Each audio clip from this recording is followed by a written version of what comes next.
Ahojte. Rád by som privítal všetkých kolegov a poslucháčov pri premiére DHL podcastu. Ja som váš moderátor Peťo a dnes sa k nám pripojí veľmi zaujímavý hosť, nový riaditeľ DHL Supply Chain Slovensko, Peter Okenka. Čau Peťo, ďakujem pekne za pozvanie. Vážim si to, že môžem byť pri prvej časti.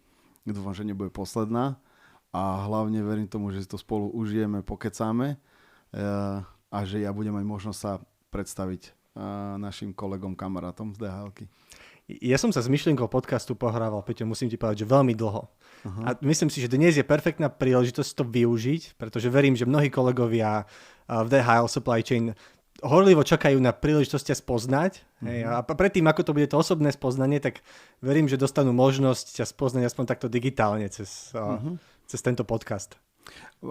Vážim si to, teším sa na to, aj keď musím povedať, že ja som si vymyslel takú vlastnú, dal som tomu názov, že roadshow, ktorý inak dneska po obede začínam, idem na Sony a vlastne chcem naozaj prejsť všetky tie naše sklady, všetky tie naše prevádzky, kde sa budem stretávať vždycky so site teamom, kde mi to predstaví či už BUčko alebo site manager, chcem spoznať tých ľudí, zaujíma ma, kto pre nás pracuje, prečo, čo ho baví, čo ho nebaví a prejdem si aj operácie. Ja som srdcom skladník, takže sa teším na tie sklady, že ich uvidím. Aj keď sa musím priznať, že nie som úplný nováčik v DHL-ke, som to viac ako 8 rokov a väčšinu tých skladov som už videl, ale sklad je živý organizmus, tak jak sú aj naše týmy a chcem vidieť, že kto sa posunul a kto sa chce posunúť a hlavne sa teším na tých všetkých ľudí. Peťo, verím, že nie všetci kolegovia vedia, že nie si nováčik, tak prevedieš nás trošku svojou kariérou v DHL, ako si začínal, ako si pokračoval, ako sa ti darí u nás dnes? No, začal som vlastne niekedy v lete 2016. Začal som na úplne inej pozícii. Mňa vlastne cez Headhuntera oslovila česká DHL-ka. Do slovenskej som si vo veľmi podobnom čase poslal CVčko a nikto mi neodpísal. Ale týmto pozdravujeme kolegov na rekrúte. Ahojte.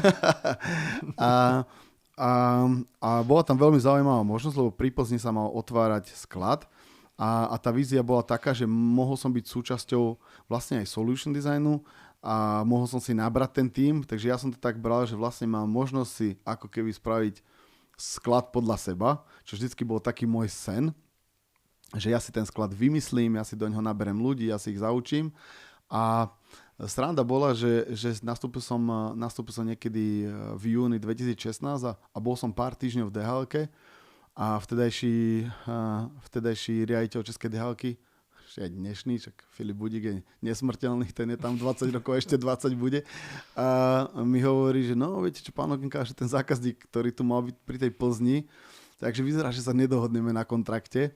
Tak som si hovoril, ty kokso, tak moja DHL kariéra po 3 týždňoch skončí. A on mi hovorí, že nie, že ale ja mám pre vás niečo. A v rovnakom čase sa otváral vlastne prvý sklad v Chebe. To bol pre Sky. Sky je súkromná televízia. My sme im robili online shop, kde sa vlastne objednávali set-top boxy. Vtedy ich najväčší produkt bola Bundesliga, takže tam sa dosť tlačilo na čas, lebo Jurgen, keď si objednal svoj set-top box, lebo zajtra hral Bayern Ligu majstrov, tak okamžite proste to chcel mať. Bol tam veľký tlak na výkon.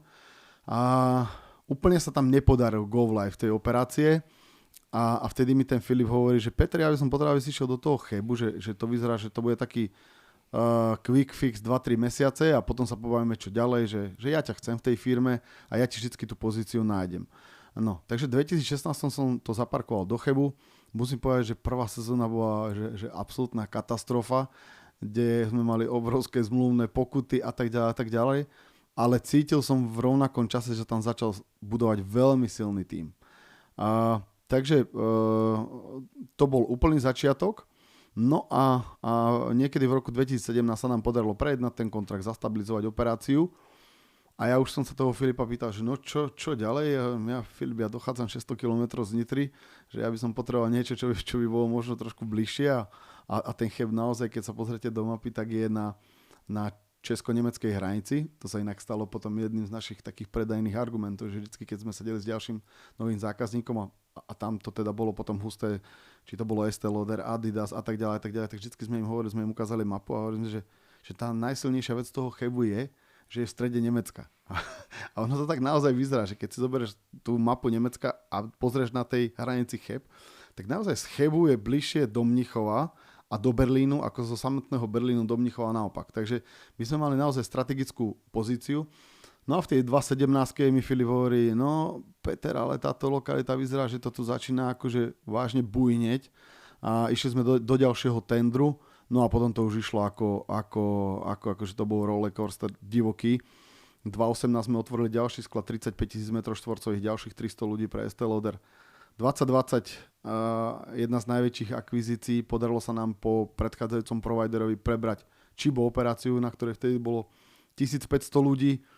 2022 sme rozbehli Adidas a vlastne na začiatku tohto roka, čo bol môj posledný projekt pre Českú DHL-ku, bolo distribučné centrum pre Goodyear, úplne z iného druhu biznisu, pneumatiky, automotív a tak ďalej, špecifický zákazník. No ale hovorím, v 2016 som odchádzal do Chebu, kde bolo 150 ľudí a keď som z neho odchádzal, tak sme sa blížili v tých píkoch 3000 ľudí, 250 000 metrov štvorcových, veľmi pekná story a keď veľa ľudí hovorí, že som bol v správnom čase na správnom mieste, tak hovorím, že áno, ale hlavne som mal obrovské šťastie na ľudí. Ten tým, ktorý sa tam podarilo vybudovať, bol excelentný a musím povedať, že nie sú to pre mňa len kolegovia, ale stali sa to naozajstní priatelia, kamaráti. Čo dnes považuješ ty za najväčší tvoj osobný úspech v kariére v rámci DHL? A práve naopak, čo bola pre teba najväčšia výzva za tie roky? No, ono vlastne je to také prepojené, že aj výzva, aj úspech, lebo jedno z tých rizik, ktoré sme my vyhodnocovali, že sme na tej nemeckej hranici bolo, že vlastne keď si dokázal napočítať do 10 po nemecky a bol si ochotný sadnúť na 15 minút do auta, tak tvoja mzda sa mohla zdvojstrojnásobiť. Takže nám naozaj ako keby zostávali tí ľudia, ktorí povedzme neboli ochotní, nechceli, alebo neboli akceptovateľní pre ten nemecký trh, ale mne sa to strašne páčilo, lebo ja som úplne ten tým vnímal. Ja keď som tam odchádzal, tak Miloš Michalik, ktorý implementačný manažer, mi hovorí, že ty kokso, Peter, my sme to tam implementovali. To sú logistickí panici, že proste oni nič nevedia o tej logistike. Mne sa to strašne páčilo, lebo ja aj rád pracujem s graduatemi, s mladými ľuďmi. Niekedy tých starých psov úplne nevieš naučiť novým návykom a ti hovoria, a my sme to urobili tam tak a tak a tak, že tu som si ten tým mohol celkom pekne vybudovať. Takže výzva bola to, že napriek tomu, že sme tak drasticky tam rástli a išli zo 150 na 3000 ľudí a my sme v určitom momente mali, povedzme, že ja neviem, 150 team lídrov. Vieš, že vychovať si v tom regióne tých team lídrov. Alebo tam nájsť nových ďalších 6 side manažerov.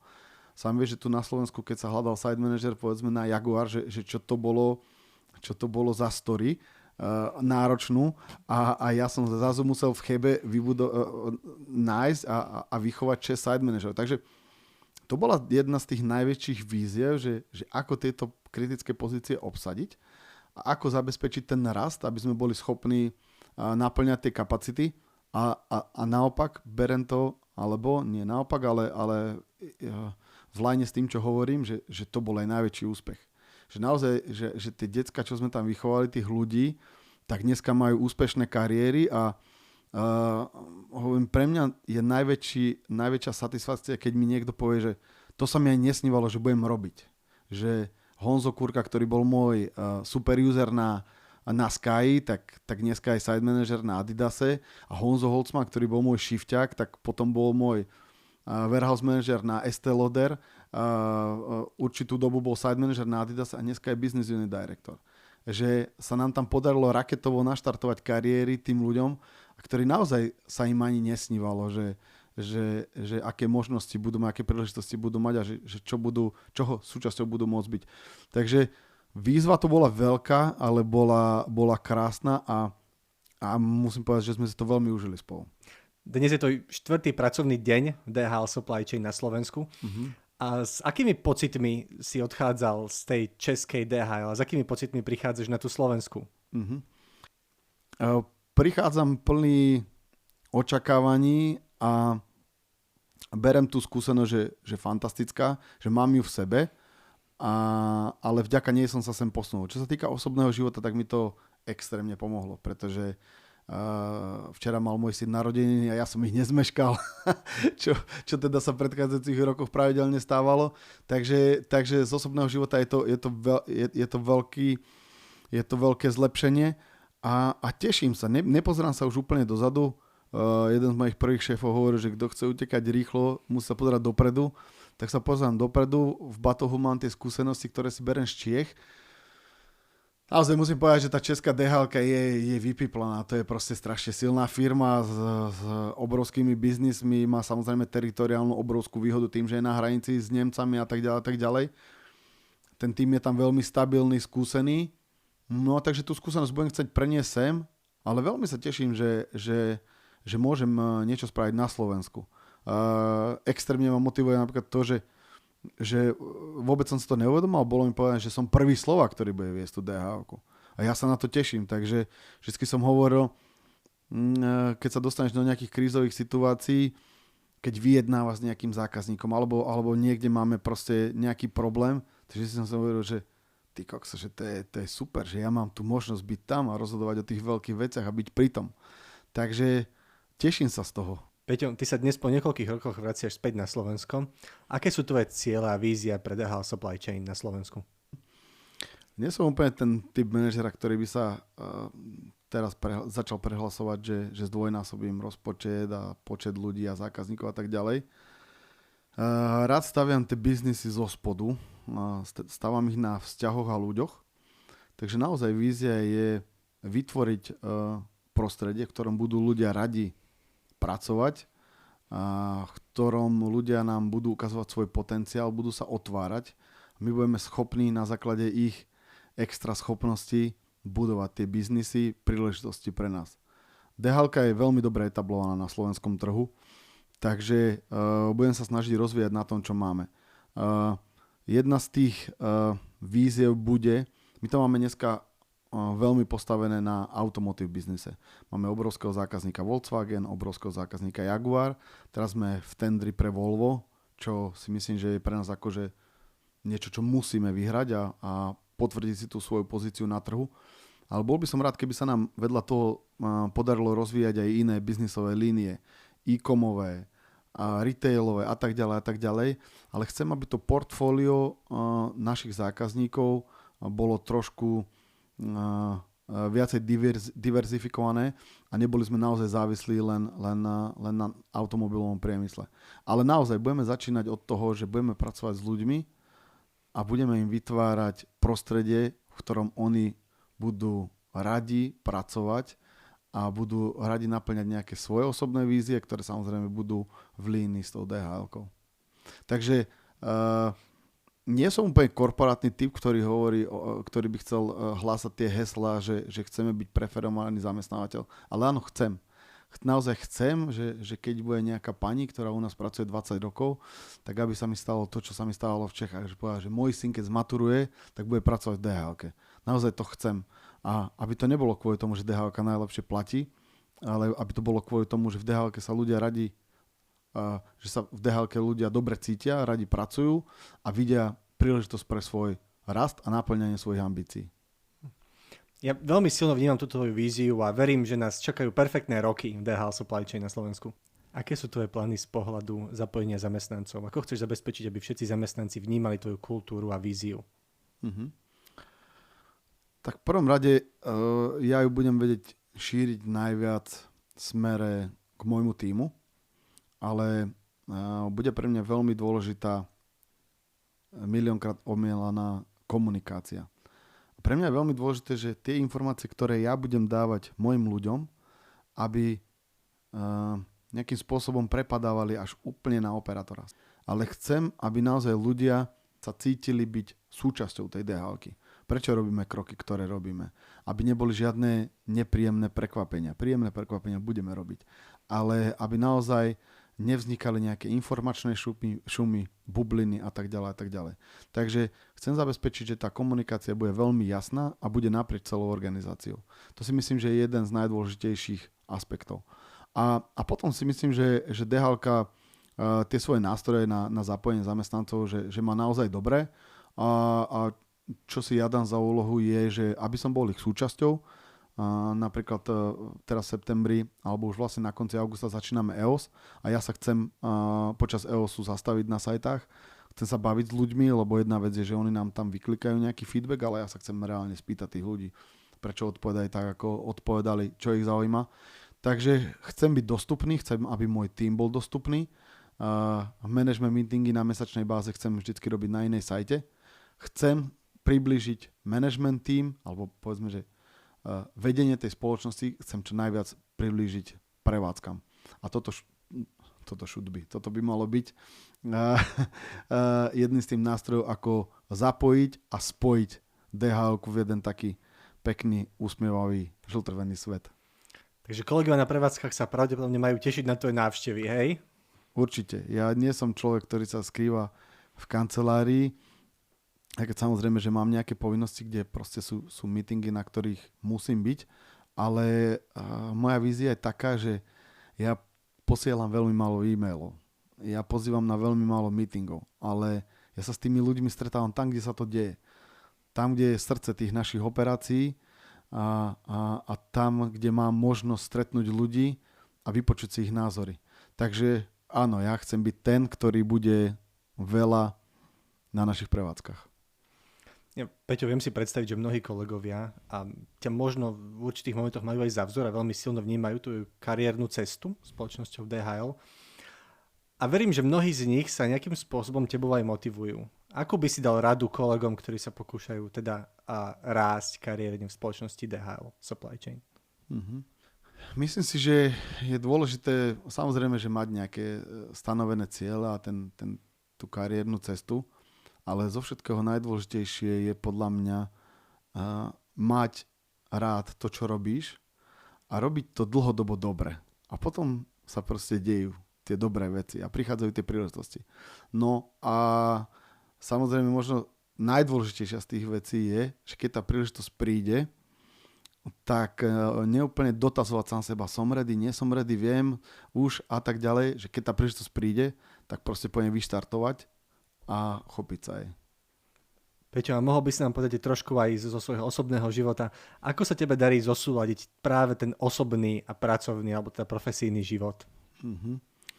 Musím povedať, že aj keď sa to zdá, že keď som pracoval v tých Čechách, že to mohla byť akože veľmi ťažká úloha, ale naopak, že ja som prepínal medzi tými svetami, že v Čechách som pracoval a tým, že ja som tú rodinu tam nemal, tak ja som naozaj začínal pracovnými raňajkami s niekým a končil pracovnou večerou s nejakým zákazníkom, takže som ten čas využíval maximálne.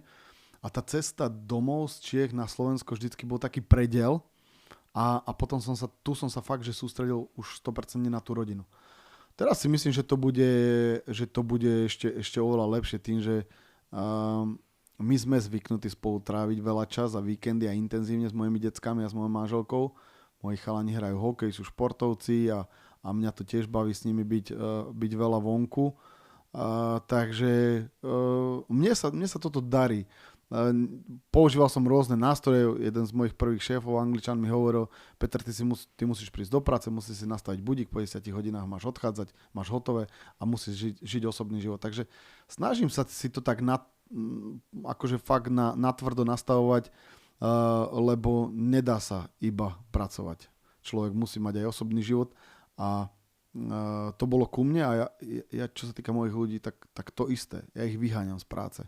Ja nechcem, aby niekto trávil 12, 16, neviem koľko hodín. Samozrejme, že sú nejaké momenty v tých projektoch, kedy si musíme maknúť, ale potom naopak musíme ísť aj do nejakej zóny recovery, kde sa proste dáme dokopy a znova nabijeme energiu. Takže ja nechcem mať zamestnanca, ktorý teraz bude rok pracovať 16 hodín a bude super namotivovaný a potom mi vyhorí. Ja chcem mať naopak zamestnanca, ktorý bude pre mňa robiť 16 rokov s úsmevom na tvári. Perfektná odpoveď. Veľmi pekná. Ako iste vieš, 28. augusta začína prieskum EOS, alebo teda prieskum spokojnosti našich zamestnancov. Prečo si myslíš, že je dôležité, aby sa naši zamestnanci zapojili a vyjadrili svoje názory v prieskume? Super otázka. V svojej podstate každá firma má nejaký prieskum spokojnosti zamestnancov, ale mne sa páči, ako to DHL uchopila, že nielen, že je dôležité, aby sa tí ľudia zúčastnili a vyjadrili nejak svoj názor, ale že sa s tým ďalej pracuje. Že sú EOS workshopy, kde vlastne z rôznych streamov, z rôznych smien, z rôznych oddelení sa zúčastňujú ľudia na týchto workshopov a bavíme sa ďalej s ľuďmi, že naozaj s tým ich názorom sa ďalej pracuje. Prečo si myslíte, že väčšina ľudí odpovedala tak, ako odpovedala? Čo si myslíte, že môžeme zlepšiť? A potom ideme naozaj, vyzliekame sa do naha a ideme na tých operáciách s tými našimi EOS akčnými boardami, kde tie akcie, ktoré si odsúhlasíme s tými zamestnancami, to nie je diktát od manažmentu, že my si myslíme, že tie odpovede dopadli takto a preto spravíme toto. Toto je vždycky nejaký konsenzus, to je spoločná práca s tými rôznymi oddeleniami, s rôznymi streamami, s operátormi, kde sa bavíme o tom, že čo môžeme zlepšiť veľmi konkrétne, vo veľmi konkrétnych akciách naviazané na dátumy, tak, aby ten EOS nám dopadol na budúci rok lepšie. Takže naozaj ten názor tých ľudí nás zaujíma, pracujeme s ním. A ešte taká pikočka na záver, že nie je to len niečo, čo sme si my vymysleli, lebo si myslíme, že to zvýšuje angažovanosť. Ale naozaj výsledky EOSu má vplyv na hodnotenie manažmentu a vedenia firmy. Takže je to veľmi vážna pre nás vec a dávame to na rovnakú mieru alebo na rovnakú hodnotu ako finančné výsledky.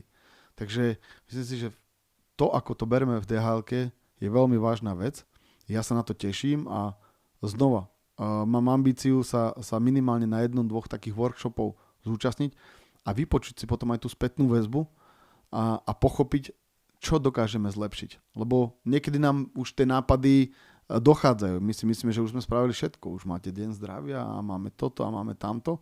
Ale naozaj veľakrát tie najlepšie nápady prichádzajú dole z plochy od operátorov a dokážu mať najväčší zásah. Takže ja sa super teším na EOS a som zvedavý na výsledky.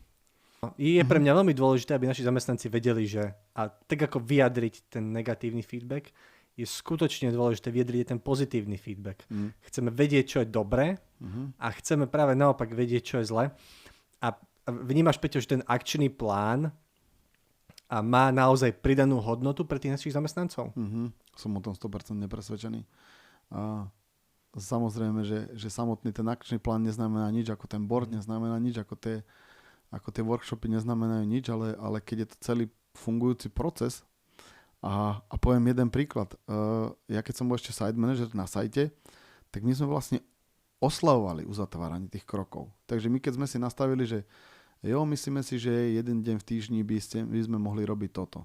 Tak keď sa nám to podarilo implementovať, tak potom som si spravil veľmi rýchly town hall, 5 minútovku s obidvoma smenami a som povedal, no decka, tak na základe EOSu nám vyšlo toto a toto. Mysleli sme si, že by dávalo zmysel spraviť si takýto deň a dneska je ten prvý deň. A sme to spolu oslávili. A tí ľudia to pochopili, že vlastne to, čo sme povedali, na tom záleží, na tom, čo sme sa dohodli, platí. Dneska je to tu a my sme toho súčasťou. Takže 100% tomu verím. Peťo, ja by som ti na záver iba poďakoval, že si prijal pozvanie a že si nám povedal viac o svojich víziách a cieľoch, ktoré máš pre spoločnosť DHL Supply Chain. Ďakujem pekne za pozvanie a chcel by som týmto povzbudiť aj mojich kolegov, možno z manažmentu, vedenia, ale aj ľudí z pobočky, ktorí majú čo povedať a majú sa aj čo spýtať, čo ich zaujíma, aby sa stali súčasťou ďalších dielov tohto podcastu. Tak počujete to prvý. Ostaňte naladení, pretože prichádzajú ďalšie diely podcastov.